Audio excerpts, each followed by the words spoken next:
thank you all for coming. We're really pleased to get this kind of turnout. Please unload a couple words to get started. Hold the mic up. When God comes to the mic, yeah, we can't hear you. A couple words to get started. I'm Rayona Jordan, representing Friends of Door County Libraries. We've been presenting book and author programs for 20 years. All kinds of books, all kinds of authors, always free as a community service. We do it to engage readers, to bring worthy books to your attention that you may have missed, and wherever possible, we have partnered with relevant co-sponsors to make these events happen. So tonight, we're pleased that joining us in presenting this program is Prevent Suicide Door County. We are equally grateful to the Door County Medical Center, whose generous support helped to make this evening possible, and Right on Door County. You'll find some information from these organizations on the table as you came in, and you can hear more about our representatives in just a second.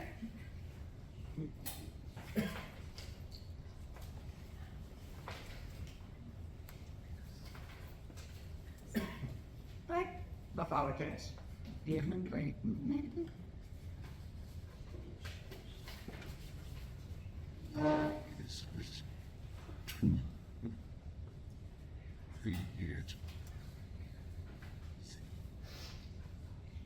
Meg Kissinger was a reporter for the Milwaukee Journal Sentinel for more than 25 years, winning awards as she covered national mental health issues.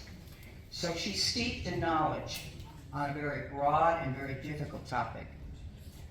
She's also steeped in personal experience, which is what led her a few years ago to turn her reporter's lens inward when deciding to write about her own family. Hence, the book that you're all familiar with, Well Figured Out. I saw some of you came in with it. We will have book selling afterwards. It's the story of a large, boisterous family. The deaths of two of her siblings by suicide, as well as other serious mental health issues in the family. And yes, the book is a tragic tale. It's raw and relatable and honest and heartfelt, told with impressive skill and even flashes of humor and hope. I first contacted Meg way last September, a year ago, for the possibility of coming here for one of our Friends events. Just out of curiosity, have any of you been to any of the other Friends book and author programs? A few? Okay, well now you know where to come next time you read about it. So we talked last year about the possibility of her coming here. We had a wonderful chat, and she was very interested in setting a date. But she stipulated she didn't want it to be just the standard book and author program. Meg wanted to use her appearance for something more, to open it up to the community for dialogue, sharing, education, conversation. And I was thinking along the same lines as we spoke.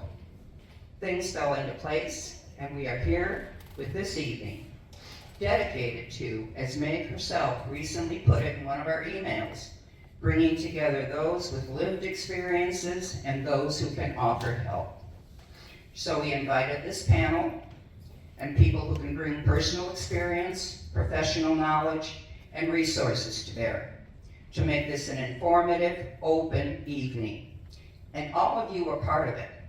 We want this to be exactly as we have built it, a candid conversation, not just among Meg and the other folks here, but between all of us. So please, we encourage you to participate, contribute, lend your own knowledge, ask the difficult questions, so that we all will benefit, not just from listening, but through sharing. In the early days of planning for this evening, I came upon something posted at the Prevent Suicide Door County webpage. This is what it said.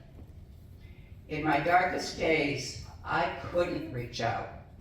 Let's stop telling people to reach out and start reaching in. Tonight is that step towards reaching in. So we will be hearing from Meg first to give us some background on how the book came to be.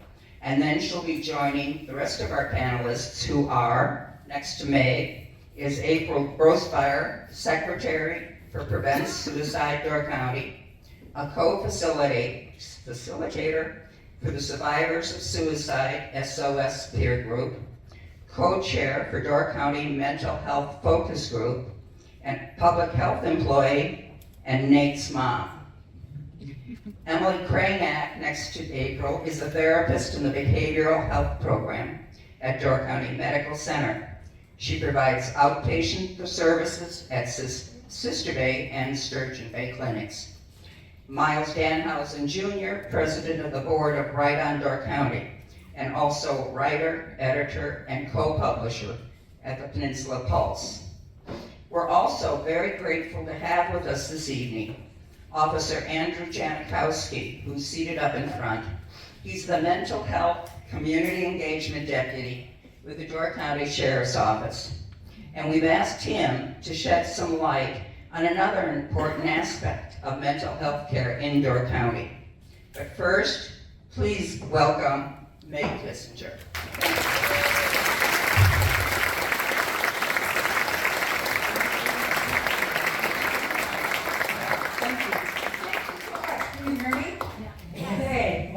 Thank you. I'm so happy to be here. Thank you for the sunset, by the way. Amazing. Am I squeaking here?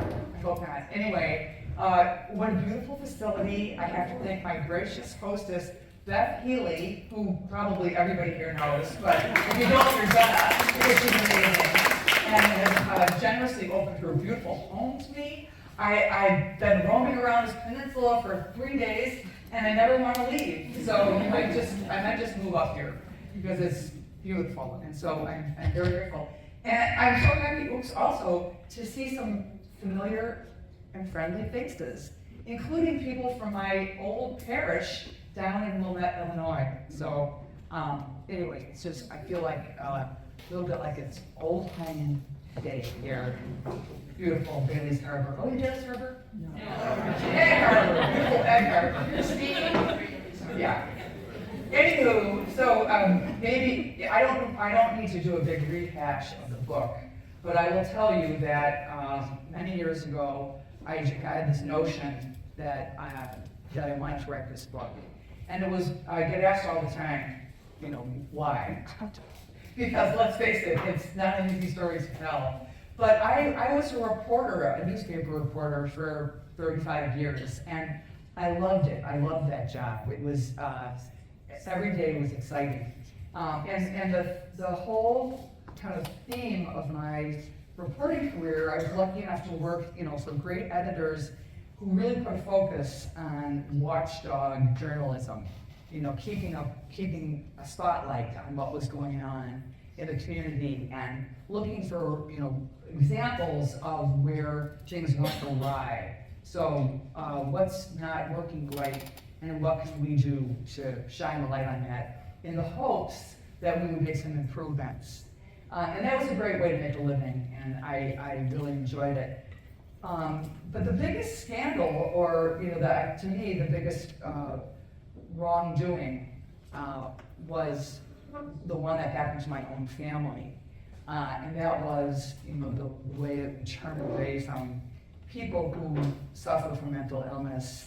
And growing up as I did in that era of silence, the 1960s and 70s, and looking out at some gray hair in the audience, I know that we are of the same era. So you know what I'm talking about. I don't need to explain that to you. But again, it was not I don't think it was meant to be a devious or dastardly approach to life. It was just, we didn't have the language for it. We didn't know how to talk about the mental illness from then. So I thought it would be a good idea to try and change that. And so I had this notion to write the book, and I approached my brothers and sisters and said, how about it? Dad's got a barn, let's put on a show. We got all this tragedy, let's write about it so we can share it with the world. So it was a calculated risk because my brothers and sisters are amazing, generous people, and they're also old. So we've lived a good full life, and I felt like we had some wisdom to offer, and I was very happy that each one of them wholeheartedly agreed. Even though, again, to dredge up this stuff was both painful and, well, just that, it was painful. Some of it, though, I have to say, was delightful to kind of remember, you know, our parents and our brother and sister.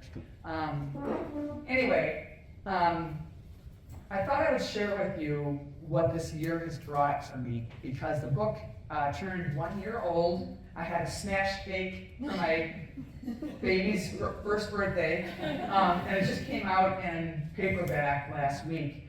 But this has been the most amazing year of my life.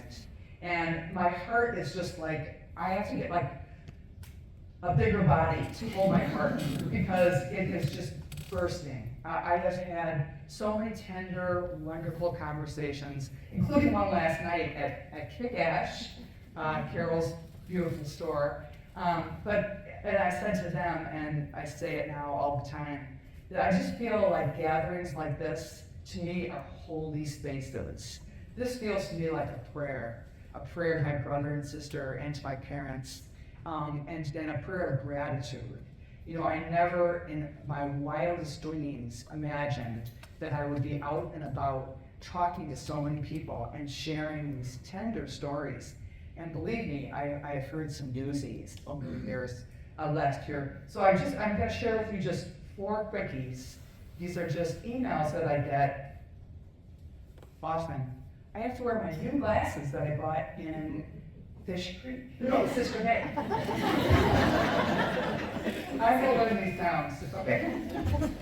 Good. This one comes from the kid who grew up next door to me. Okay. He says, our families had some similarities dealing with alcohol and mental illness. I went to camp one summer and my mother disappeared. It was always awkward to discuss where she was, and we tended to sweep it under the rug. As you portray in your book, it's hard for families to deal with these issues out in the open. Okay, the next one is from the kid right across the street. And this kid, I didn't name him in the book, but you might remember, his father had a secret family, like unbeknownst to them, there was a whole other family.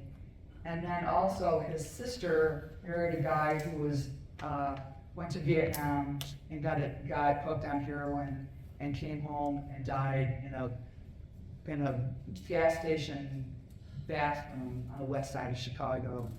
And then these were things that were not discussed. So this kid writes, we were mentioned twice, and props to you for accurate reporting. My father indeed did have a secret family. He was married before and had 2 children in Evanston. That didn't stop the relationships, though he had 2 additional children with her. They were the same age as 2 of my older siblings. Our fathers put rabbits to shame. I came to reproduce those 2. Anyway, then he goes on. He says, your book had a big impact on me. Memories of my childhood came flooding back, and reading about the dismal situation that folks with mental illness face was crushing. This one came in just last week, out of the blue. I read it last night to the ladies at Kick-Ash. I knew your brother Danny from my days with the Yardbirds many years ago. Well, really, I only worked for him on a few occasions, but got to know him through my then Loyola University roommates, Mark and John, circa 1990. I was so sorry to hear about his passing. He was good to us, and I have only fond memories of him. His sense of humor, his great taste in music, and all his timely advice to us young college kids went a long way. I too lost a brother, Joe, to suicide in 1998, who was similar in age to your brother Danny. Joe suffered from some pretty significant mental health issues, and to watch his health deteriorate in the final months leading up to his passing is difficult, to say the least, especially for Joe. Danny spoke highly of your parents and all of his siblings. He had a picture on his mantle in his apartment in Rogers Park, and when we would hang out at his place, he would recite everyone's name, accompanied with the sentimental nickname. He always seemed happy and energized when I knew him.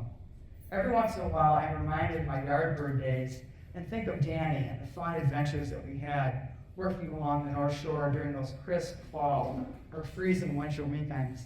I just finished reading your book while you were out. What an incredible journey you and your family experienced.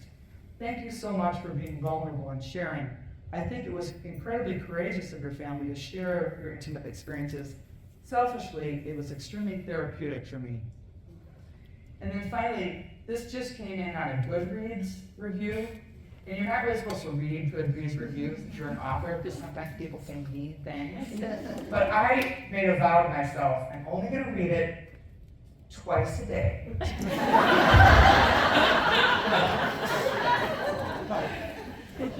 This came in on June 2nd. I finished this on the plane ride home, left in a puddle of tears, straining to catch my breath. This reaction was both a necessary relief and an unexpected invitation when a stranger sitting next to me compassionately inquired about my emotional state. And for the next 3 hours, we both would be in an emotional wreck as we went back and forth exchanging stories of loss and grief and mental health policy. I want to think that maybe part of why this memoir was written is for moments such as this one, loved ones and complete strangers engaging in an exercise of deep vulnerability and radical honesty, strengthening our fortitude to have difficult conversations around the wreckage, practicing how to be one another's light, briefly helping someone hold what is heavy.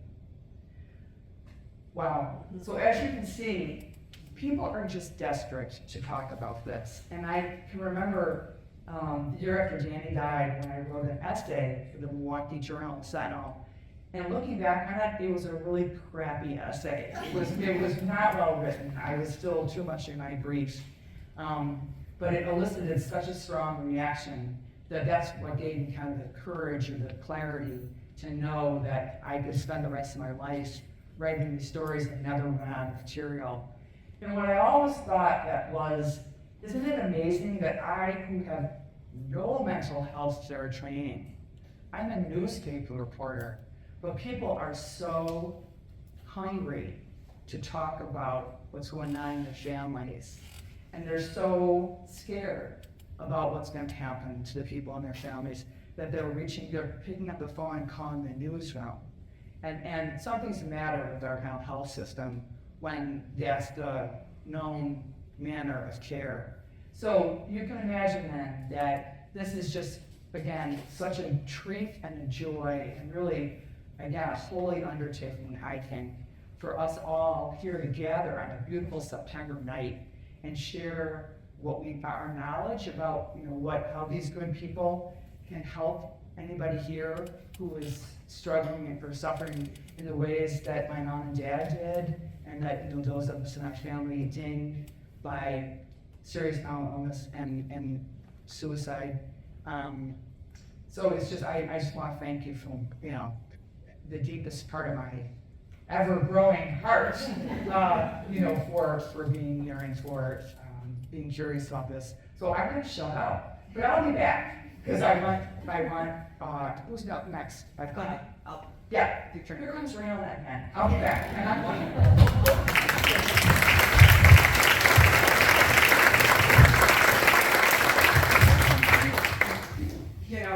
I read the book, of course, okay, but listening to you, it reminds me that, and you're speaking of hearts, but you opened your heart in that book, and all you're getting back is all this open heart coming back to you. And I think it's just a wonderful thing for people to start that conversation. We're going to hear from our panelists in a minute, and we want to hear from you. But first, I want to introduce you to Deputy Janikowski from the Door County Sheriff's Office. I'm not going to spit out his whole name. Yeah, I did it once. That was pretty good, yes. But he's going to give us a little bit of a different aspect of mental health care in Door County. So there you go. Do I need this, or am I allowed to? Yes. Darn it. Okay. So I'm Anthony Janikowski. I am the Mental Health and Community Engagement Deputy for Door County. I assumed this position on the 1st of this year. It's been around for, I believe, here you can correct me if I'm wrong, but I think 3 years prior to that-ish. 3 or 4? 3 or 4, right around the 2019, 2020 area. News Institute, sure, started that. So that being said, how many of you have heard of my position before? Well, some of you, do you know what I do? Don't? Okay, perfect. Well, and hence why they wanted me to come say a few words. So, one of the things that a lot of people don't know is your county and all the deputies that work for us go through a 40-hour crisis intervention training. And that is so we are better equipped, more tools in our toolbox to help people in crisis. Because there's a lot of things and people behind me that are wonderful resources. Unfortunately, sometimes people don't utilize those resources soon enough, or they're, don't have the capacity to do it, and that's when you get called. I assure you, all of our deputies that I've been on calls with are amazing. You might see them on certain calls and like, wow, this person's really tough. We get to a crisis on a health call, it's completely different. They're very empathetic. A lot of people know people that maybe tried to completed, family members, and so on. So it's very much so near and dear to a lot of our hearts, even though it's one of the more difficult things that we deal with. I think one of the things that they wanted to get out is do you know what happens after you call 911 when someone's in crisis? You guys might, but I didn't see a lot of heads shaking yes. So I think that's one of the biggest things that they wanted me to discuss. So when you call, if someone's in crisis and they're actively suicidal, we come really fast, lights and sirens, and we want to make sure you're safe. That's the biggest thing, is the person is safe. And we'll often ask them, are you actively suicidal? Do you have a plan? It gets very intimate very quickly, but the direct is off you the best. And it is a misconception that if you ask somebody if they're suicidal, that it's going to make them more suicidal. You want to get that out as soon as you can. And what that does is it allows us to figure out what's exactly going on in their mind and where they're at. Then we contact Health and Human Services Crisis, and we go through the steps. What they try to do is the least restrictive means possible to keep the person safe.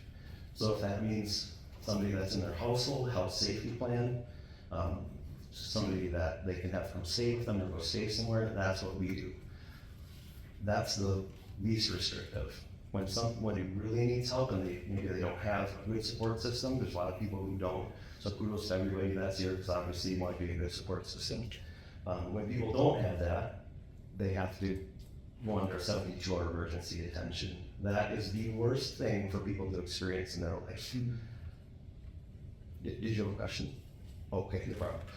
I can tell you that because while I was working for the sheriff's office, sitting in Allison Bay at the marina, I got a phone call from my fiance that she actively is, I love you, goodbye, that she tried to kill herself.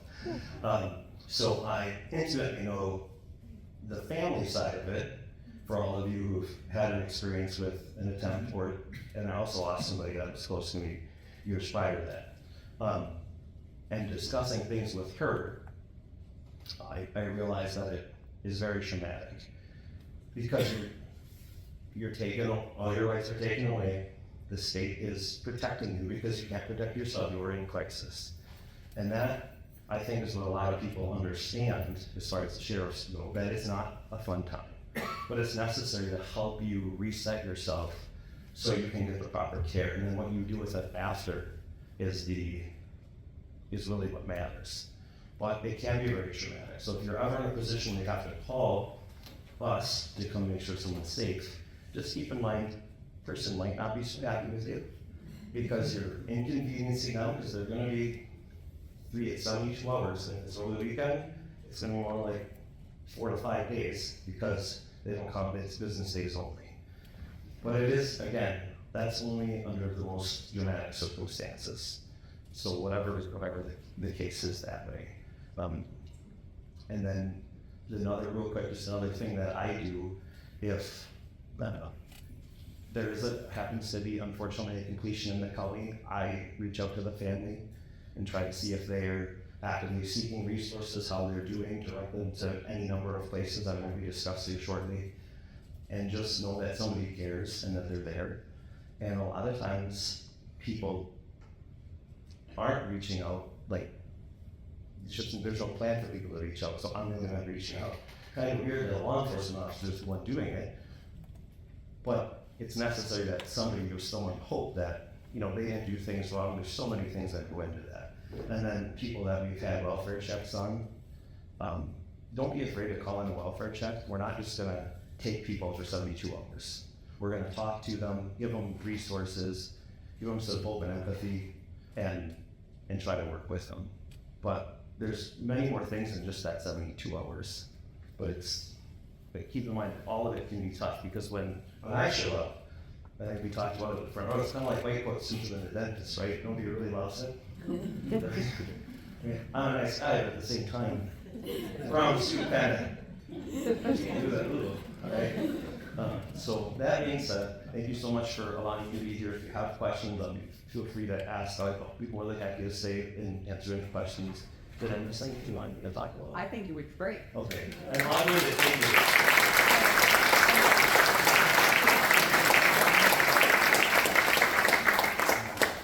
I was surprised to learn that we had a mental health officer, which seems to be the shortening title. And I didn't see a whole lot of hands going up out here that other people did either. So, you know, spread the word. Tell people that you talked to this wonderful, genial, scary-looking Sharon, that there is. But this is a really important resource, and I feel heartened to know about it.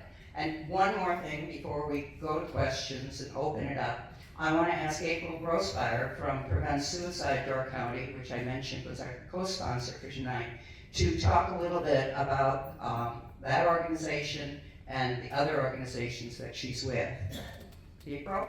Is there another mic there? Yep. Yep. You'll find out. Come in here. Welcome in. Hello. All right. I think it was good that you turn it on. Okay. So Prevent Suicide Door County is a coalition that was started by Cheryl Wilson after the death of her son Nathan. Sorry, this was probably gonna cause tears. The group's mission is to reduce the number of suicides in Door County through education, like our QPR, or its question, persuade, refer, public awareness through our walk, and overcoming the stigma of suicide. We meet every month on the third Wednesday at the Government Center at 5:30 if anybody wants to join us.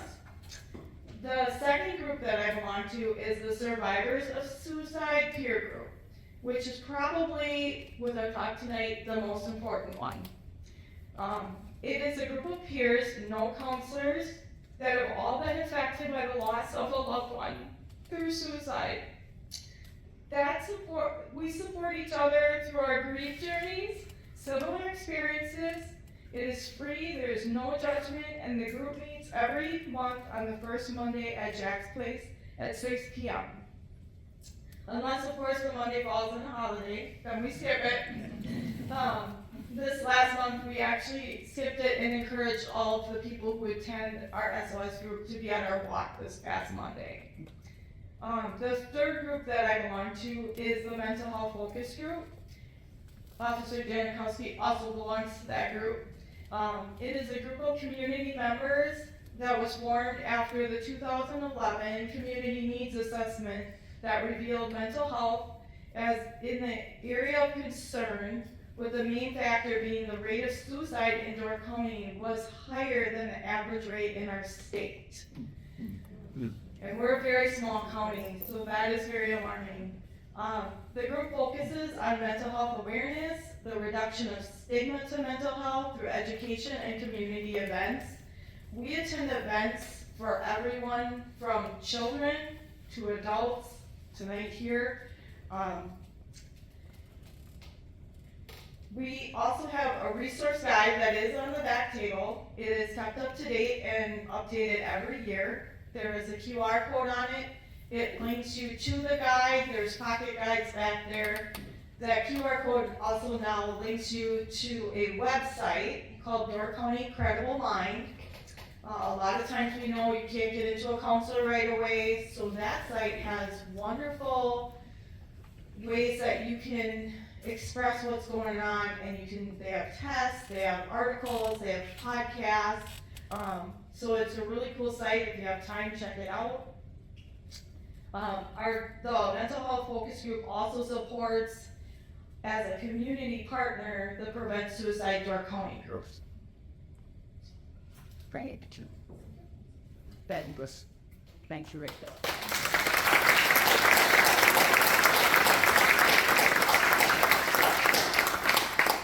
When we're talking about resources, there's another one, again, that I just sort of heard about recently, that I'm gonna ask Emily to talk about, the senior mental health group. Senior Life Solution.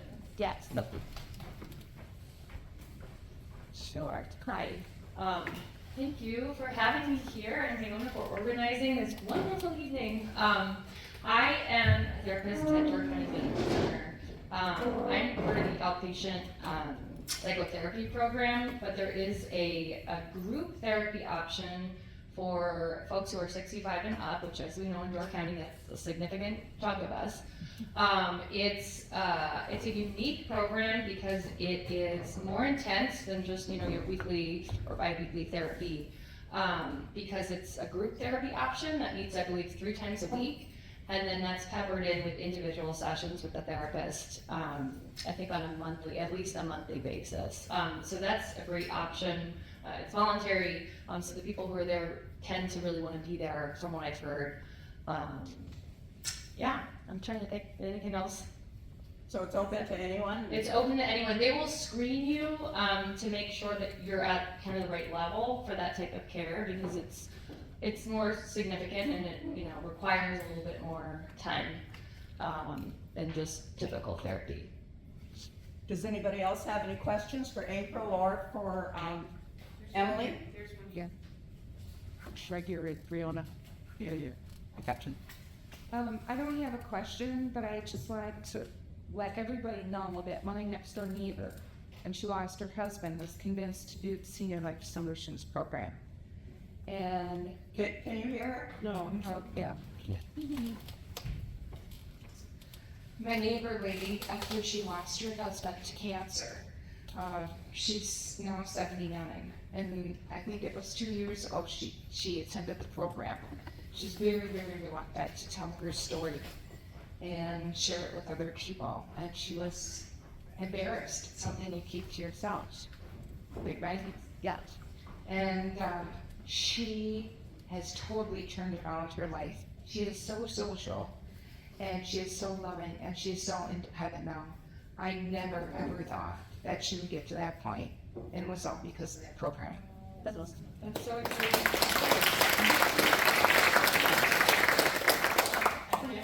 And You found with the group therapy, your peer group as well. It's just like the power in more stories, and you feel less alone.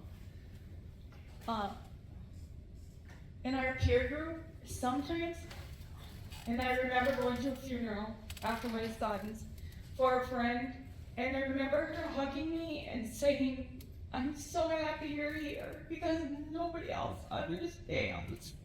And in our peer group, that's what's great, is that we're all at different stages and different years past our experience, but we still can share and help each other. And I know at the walk on Monday, Sherry shared that our group was what has her here yet. Yeah. We're very blessed that the officers have our cards and hand them out.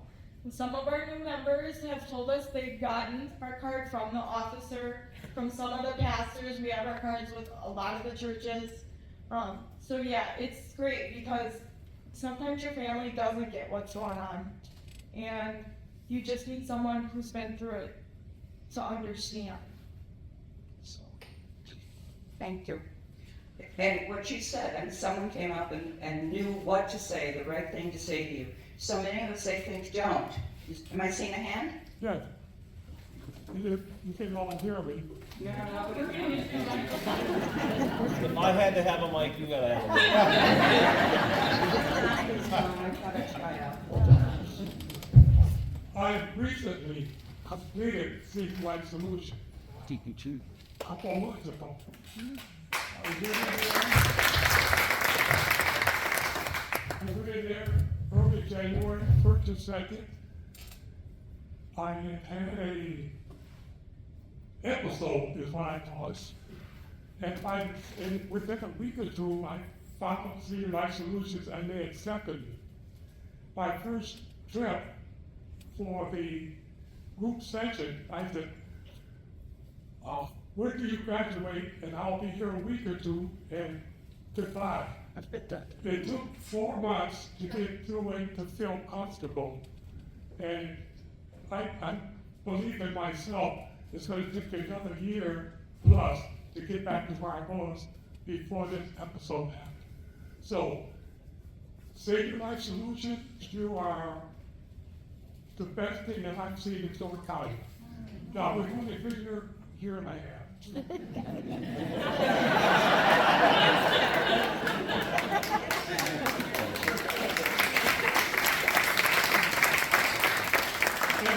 From Southern California, so if I have to compare City Life Solutions to some solutions in Southern California, I would pick City Life Solutions.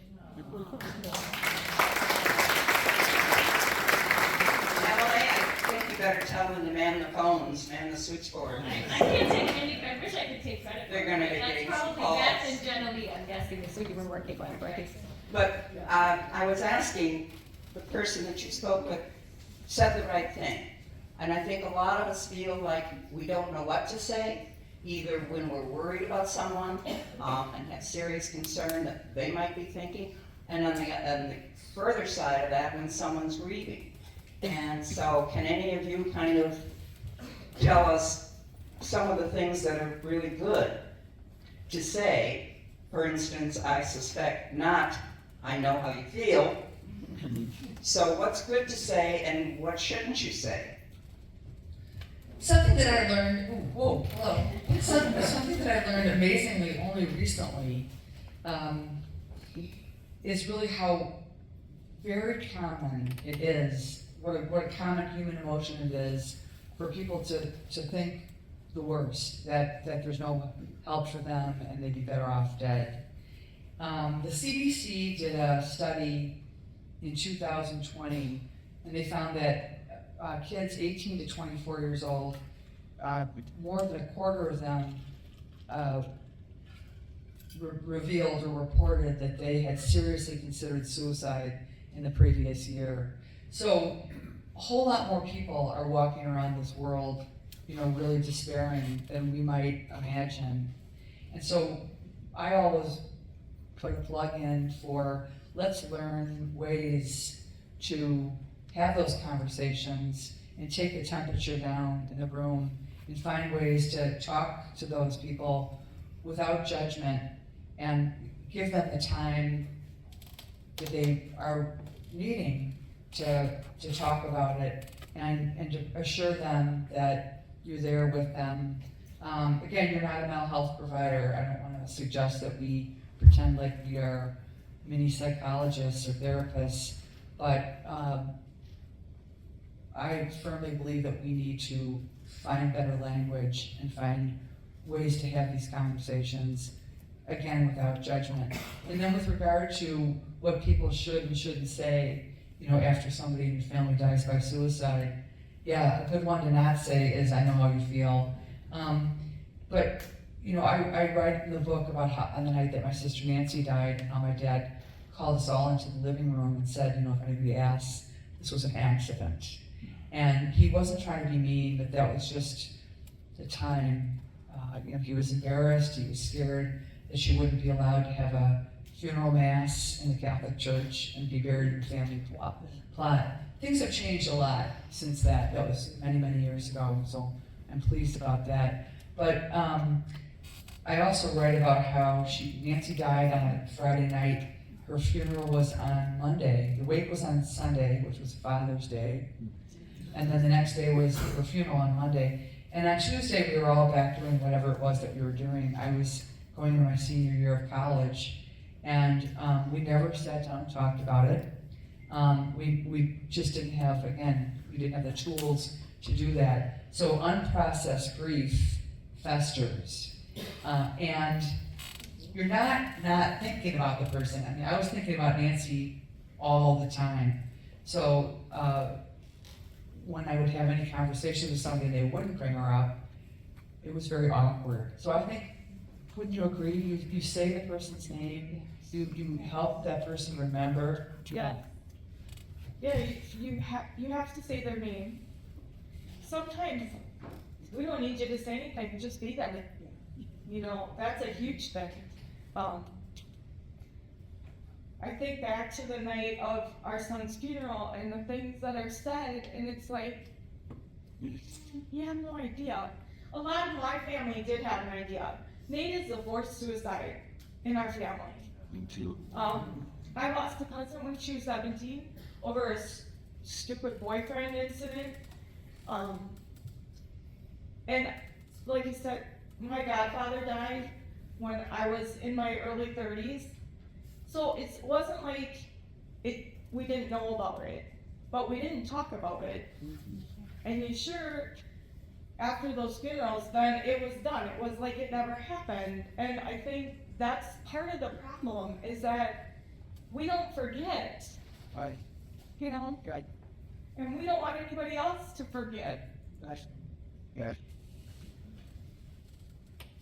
I would just say, like, I don't know the perfect words, but I think the wrong words would be nothing, right? Like, I think a lot of people get stymied not knowing how to reach out to somebody when they're grieving, when they've lost a family member.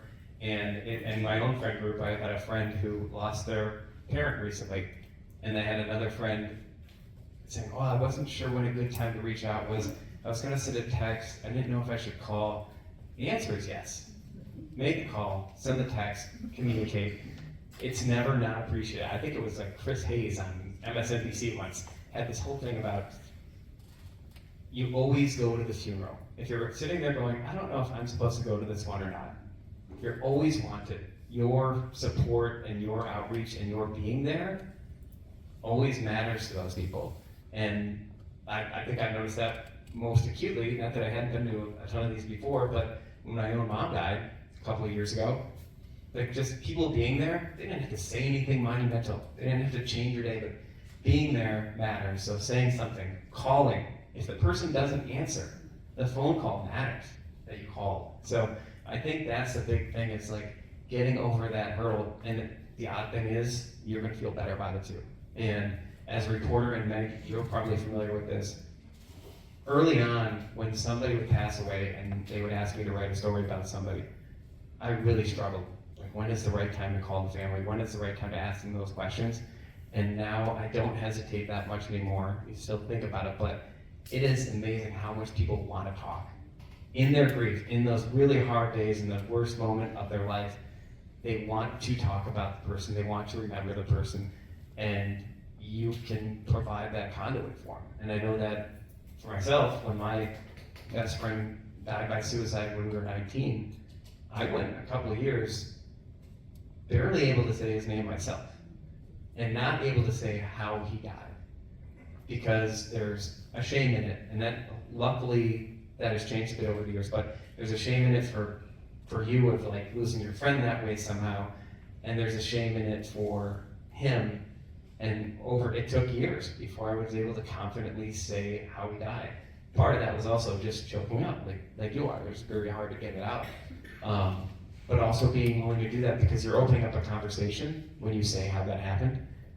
And some people shut down when they do that, and for some people, it gives them an opportunity to talk about their own experience with it. And so I think that's the big thing I think of, is just being willing to say something. Thank you. And also, we're talking about grief and when someone has died by suicide. But what about the person that you're worried about, the friend or the cousin or the brother? How do you approach them? I wonder if we feel comfortable. Has anybody had that experience? You want to talk? You want to talk? Thank you. I can just say something Please. briefly about that. Please. So I'm an outpatient therapist, so I'm not in crisis work. I see people more on a weekly, bi-weekly, or monthly basis. But we were talking earlier this evening about the PHQ-9, which you've all filled out. The 9 questions is, have you had any thoughts of self-harm, or suicidal ideation or planning? So that, for a therapist, you're walking back to the clinic, and that's sort of like, okay, really quick, like, is this something that we're gonna be talking about today? But Miles, I think when you mentioned, in your last comment, you mentioned the word relief, and I think for me, what I guess has been surprising in having many of these conversations, because we do always have to ask, is just the amount of relief that the people who have checked that box feel when they are able to talk about it in an open way and in a space that is non-judgmental. So I think you made a great point. Talking about suicide is not going to cause anyone to commit suicide. The thoughts are already there. What you are providing is a way for them to talk openly about it if there's a plan, to talk about how to de-escalate that plan. And so, yeah, I guess that's just what I wanted to impart, is that starting that conversation can really be like a gift to this person to be able to just talk. Which, may I add, is not an easy thing to do.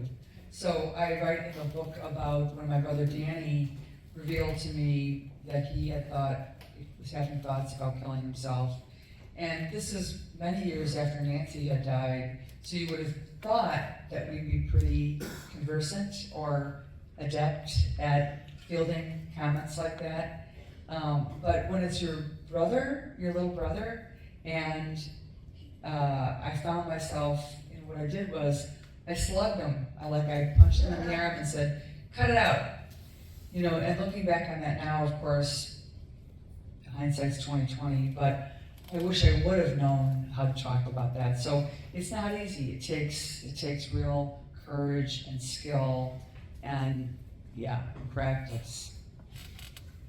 Absolutely. Yeah, I will say when I first started, I would ask really quickly, and then, it's hard, because the reality is, it can be really, really hard conversations. It can be walking over to the ER to, get them to a crisis worker. And that's for trained professional, so for all the rest of you. But the reality is, there are, what is the ratio? Who else knows? I think it's 740 people to every one therapist in Door County.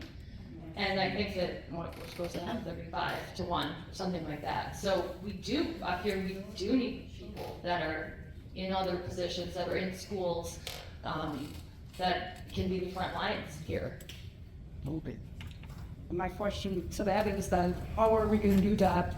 And I think the younger people are completely underserved in the mental health care in Door County. I have an adult child that I wouldn't even encourage to bring here. He's bipolar, because I don't think we have to serve.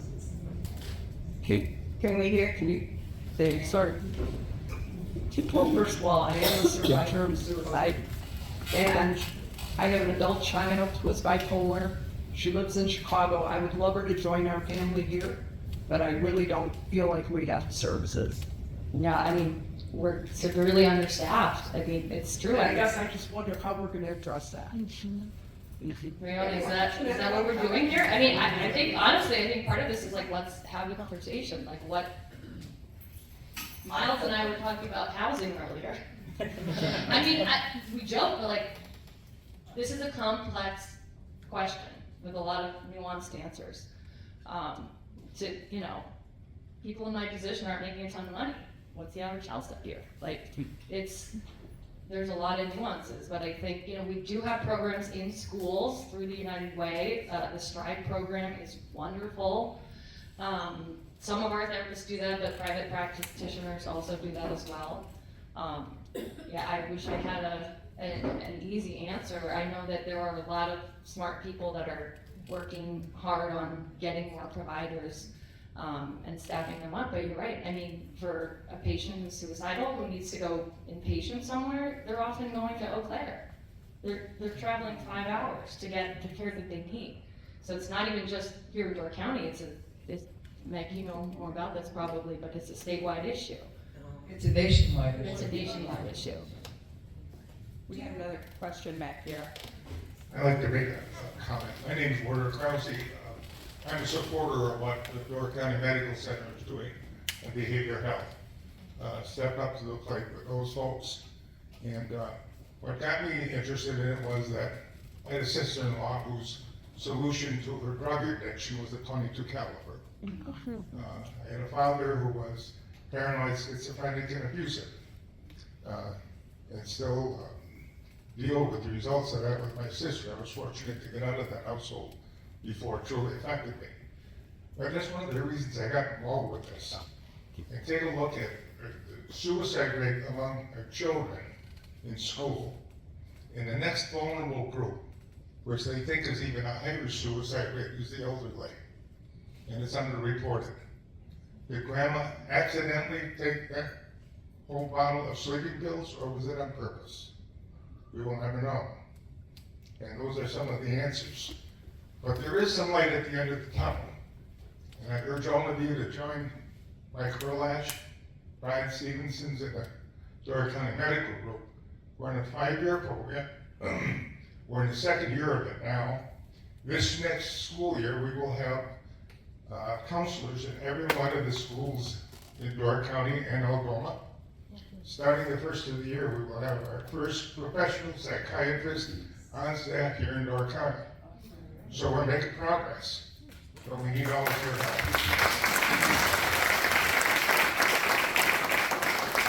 There are a lot of people out there helping. Mike started the program. He said it's a 5-year program. And one of the things we did, I asked him, how do you know you're going to get it done in 5 years? And we have benchmarks of what they have to succeed all the way along the way. And part of the donations are based on their achievement. And I'm here to tell you, the first year we're at 80%, and this year we're already looking at 100% for this year. So they're doing the job. He started the program, he wanted $3 million. We're at 4.2, and I said it's a 5-year program. We're not stopping until we get to 5. So if any of you got any rollover IRAs that you need to get their own, talk to Mike Erlash over at our County Medical Center. And by the way, Wayne over here, you heard him earlier, he's the president of our local Rotary Club. So.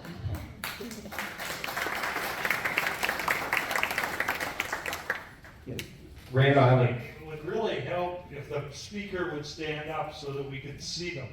And we know who's talking. Okay. Noted. All right, so you want us to stand up and be in front of all you? I just wanted to respond to the woman over here because I have the same situation in my family with a sibling of mine who's lived out of state for a long time, would love to move home, but she lives in California, in Los Angeles, where she's got opportunity for a lot of resources, and even though she could afford, like, living here would be much more affordable for her than Los Angeles, where there are young children, there's a fear of leaving those resources that she has access to there to come here, even though like this might be the better place for her to live in other ways. So it's a very real thing, and it's no knock on the people providing it, but it is a shortage. I mean, it's a shortage nationwide. Meg, you write about that in your book, and the stalled attempts that might have 50 years ago, 60 years ago, that might have been headrows on that. But there is the housing component's real, just like everybody else. I know that the county of Door has tried to bring in people at various times, and it's just hard to get them to come up here when you can't find homes and you can't find childcare. And we've made some strides on both those fronts, but it's still a challenge. I want to thank the last gentleman for bringing us some good news this evening. I wanted to bring up one of the most troubling things. I think you pick up in a newspaper and at some point you read about a child, a 9-year-old, hanging himself. I'm not professionally thinking that's a bullying situation that got out of hand, but can any of you address what it's like for kids today and what parents can do, how they recognize it, what they can do to try and help when children are really showing signs of such extreme distress? Does anybody have a comment? We might have an answer for you right back here. Just need my.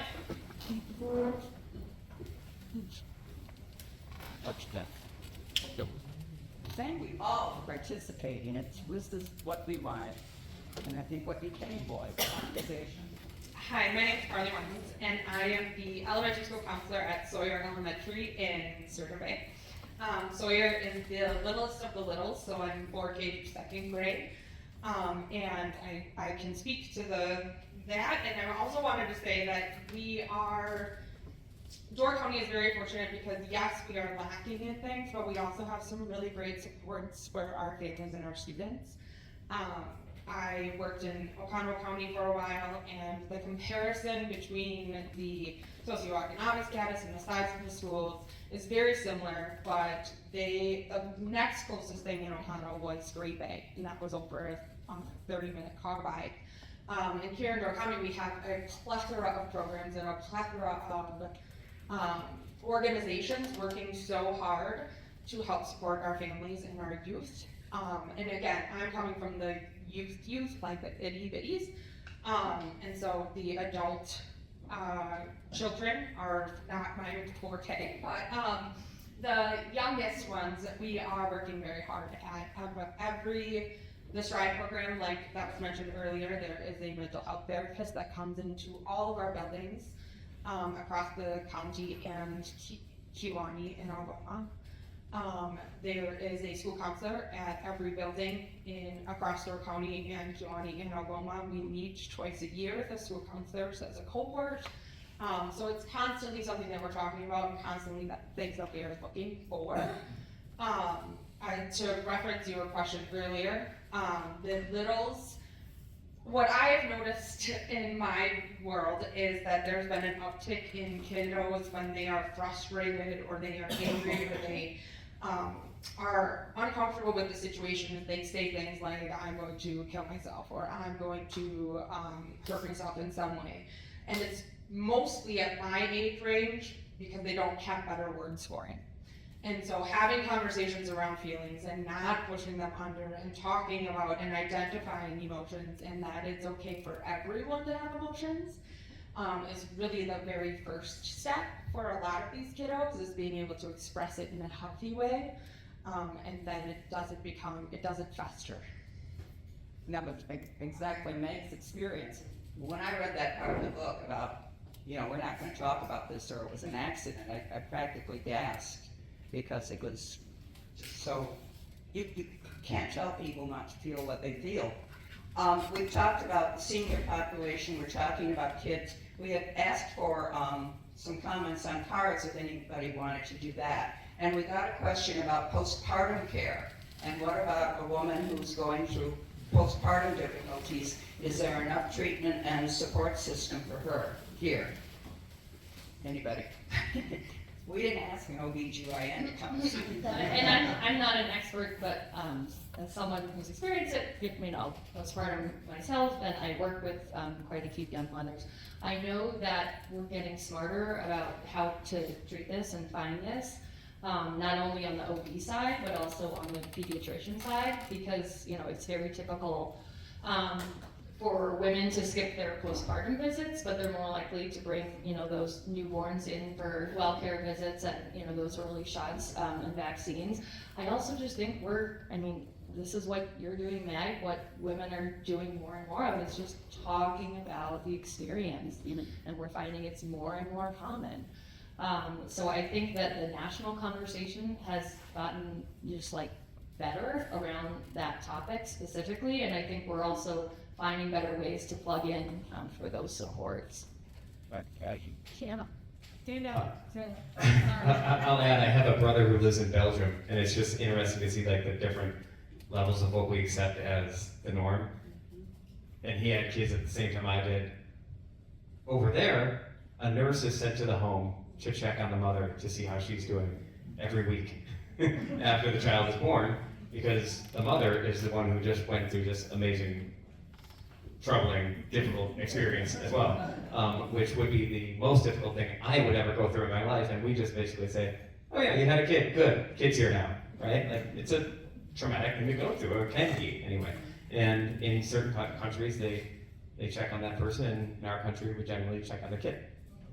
Well, and this is not to mention about, I didn't know how far policy-wise we're going, but we're talking about paid family leave, right? And European countries and what they're granted versus the women. I think we're one of 3 countries in the whole world that doesn't have a paid leave for a mother. So there's small scale stuff and there's big scale stuff. And I know that's on, certain agendas to get that passed, but women need more time to recover from these massive life changes, physically, emotionally, mentally.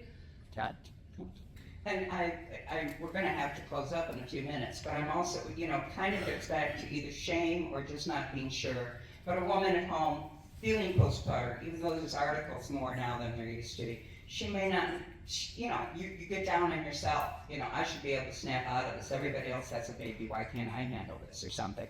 So is that part of the friends and family around to understand it and do that reaching in? Because the other side is, from what I've read, when people are seriously distressed, you don't have the energy. You don't know what to do. Am I right? Right. I mean, the ways we know that people can pull up themselves out of deep depression are typically the last thing that a very depressed person wants to do, right? It's sleep, it's healthy diet, it's exercise and moving your body, and it's socialization. So, I think reaching out to those people, and I was thinking of this quote when Miles was talking earlier about the Maya Angelou quote, which is like, I might screw this up, but they'll forget what you said exactly or what you did exactly, but people will remember how you made them feel. And I think that we all have touched on that at some point of like showing up and showing that you care, I think can be felt. I think it's almost maybe one of the most important things.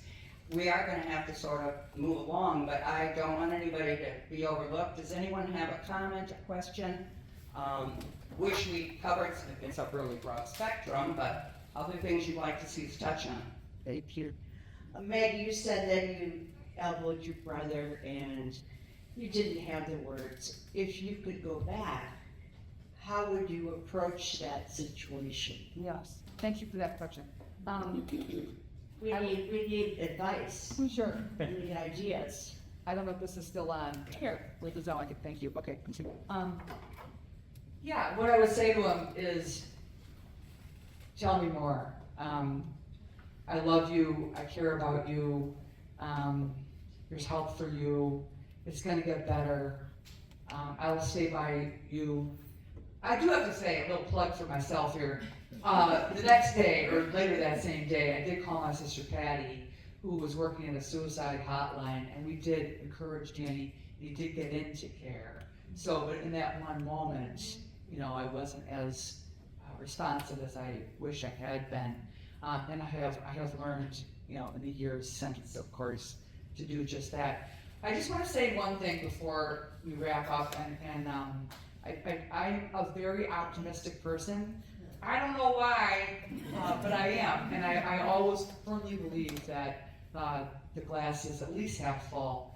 And I was telling the ladies at the Kick-Ash Book Club yesterday about one of my favorite books, which is called The Anatomy of a Plague, and has nothing to do with mental illness. It has to do with the AIDS epidemic. And when the AIDS epidemic came along in the early 80s, no one was talking about it. And the federal government was not researching it. The New York Times would not print obituaries with the word AIDS in it. So there was no development of medications. It was the agitation, it was the insistence by artists in the gay community to write songs, write plays, host gay pride parades, really force the issue and force the hand and create the groundswell of demand to politicians for better funding and more public access and a higher profile. And look where we are today with the AIDS crisis. So I know that change can happen. Everybody used to smoke all over the place. We don't do that anymore. So I really think we can change behaviors. And nights like tonight are just golden to me. They're magical. It's groundswell, and it's the citizens demanding better resources, putting pressure on insurance companies to provide coverage, equal coverage. There was just some news on that this week. But more public pressure for equal access to care for people living with serious mental illness. We always talk about discrimination of people with mental illness, and I like to, instead of that term, because that suggests that the person with mental illness is somehow stained, because the word stigma comes from stigmata, which is the markings on the hands and feet. I used to always cast the stories that I wrote for the Milwaukee Journal Sentinel about how we discriminate against people with serious mental illness. We deny them the insurance coverage that they deserve. We don't have enough providers. We don't give enough funding for certain programs. That's starting to change now. And I think COVID has a lot to do with that. People during COVID times, the height of that, we're still in COVID, PS. But in the height of all that, when grandparents couldn't see their littles and we were all wrapped up like mummies, and everybody was feeling very lonely and scared, which is exactly how people with a lot of mental illness feel. And so there's a lot more empathy now, and that, again, if you want to put a positive spin on something, we're engendering more empathy for one another and demanding better mental health care. So that's what it takes, and that's why this is fantastic that you guys are having this conversation. Thank you, Meg. We've learned things from